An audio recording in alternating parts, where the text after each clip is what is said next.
अमरावती जिल्ह्यातील दर्यापूर तालुक्याच्या जवळ वसलेले लासूर हे गाव केवळ साधे गाव नाही, तर दोन प्राचीन आणि रहस्यमय मंदिरांच्या दंतकथांनी भारलेले एक पवित्र स्थान आहे. येथे उभे आहे आनंदेश्वर महादेवाचे हेमाडपंथी शैलीतील भव्य मंदिर आणि त्याच्या जवळच देशातील एकमेव दाक्षायणी देवीचे मंदिर. आनंदेश्वर मंदिराची रहस्यमय कथा. लोकमान्य श्रद्धेनुसार हे मंदिर दैत्यांनी एका रात्रीत बांधले.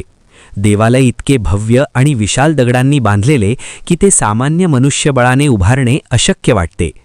पहाट जवळ येताच दैत्य पळून गेले आणि म्हणूनच मंदिराचे छत आजही अपूर्ण आहे अशी लोककथा सांगितली जाते. हे मंदिर 13व्या शतकातील हेमाडपंथी शैलीचे उत्तम उदाहरण मानले जाते. काळ्या दगडांनी बांधलेले हे मंदिर दुरून पाहिले असता जणू एखादा किल्लाच उभा आहे असे भासते. विशेष म्हणजे उत्तरायणाच्या काळात दुपारी 12 वाजता पडणाऱ्या सूर्यप्रकाशाचा कोन आणि सावल्या इतक्या अचूक गणिती रचनेत दिसतात की त्या काळच्या शिल्पकारांच्या खगोलशास्त्रीय ज्ञानाचे आश्चर्य वाटते. यातील सर्वात गूढ भाग म्हणजे या मंदिरात वापरलेला दगड सुमारे 200 किलोमीटर परिसरात कुठेही आढळत नाही. हे दगड इथे कसे आणले गेले हा प्रश्न आजही अनुत्तरित आहे.